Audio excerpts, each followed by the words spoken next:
All right, good morning, y'all. Thirsty Tortoise Brewing in the brew house, Tampa Bay, Florida.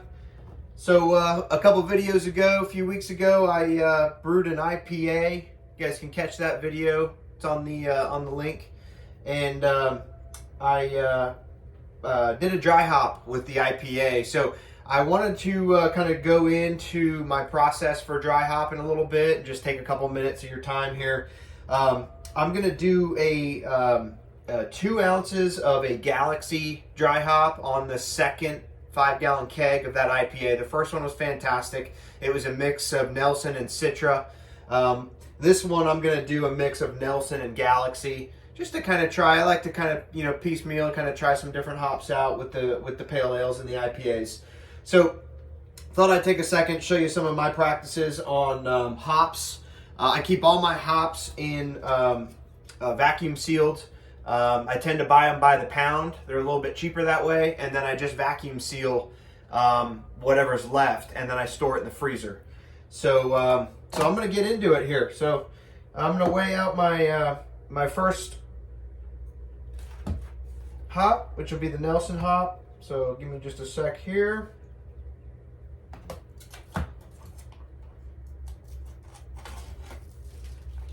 I'm particular, I try to cut a straight line on this because I reuse these bags. You're going to see that I'm going to re-vacuum seal this bag, but I'm going to go ahead and just pull 1 ounce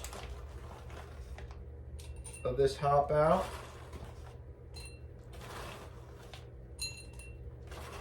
And I'm just on the little scale right here.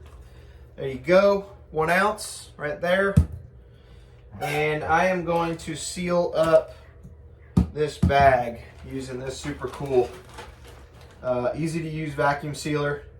You can get them online, probably get them at Walmart.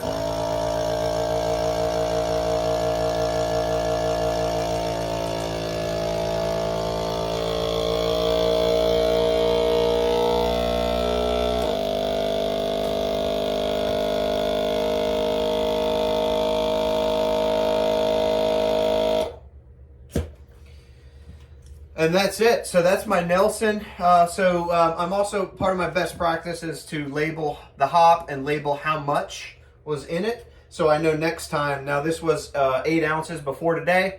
Obviously I just pulled an ounce out, so I'll be labeling that Nelson and 7 so that I know exactly what it is.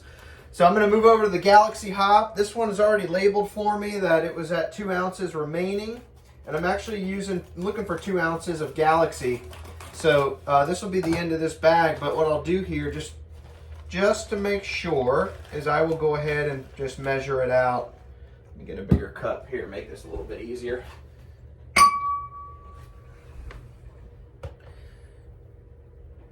I like accuracy, so I'm going to just go ahead and measure this out, and I'll know exactly where we're at. So it's actually coming in at 2.3 ounces, so I'm just a hair over the 2.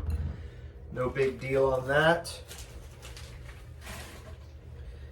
And I've got nothing to seal up on that because that was the end of that hop. So one more thing I want to mention is I mentioned the paint strainer. You get these at the hardware store. Hop sacks. I know that, they sell them in the homebrew shop. They're disposable in the homebrew shop. So you buy it, you use it once, you throw it away. These have been working out really well for me. And I just pulled this out of the Sandy bucket down here. So I, when I'm going to do a dry hop like this, I get it measured out, and basically, here's my Galaxy, and here's my Nelson. And then they're in this sack.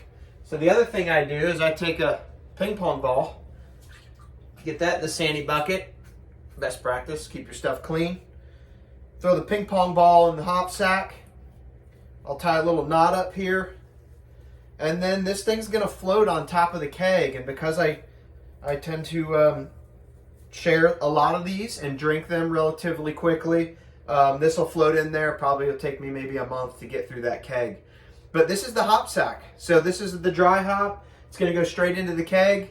And then I've just got to carbonate the keg from there, and we'll be good to go.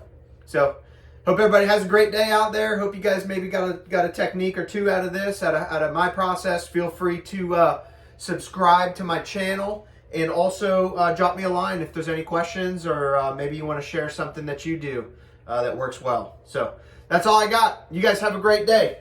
See ya from Thirsty Tortoise.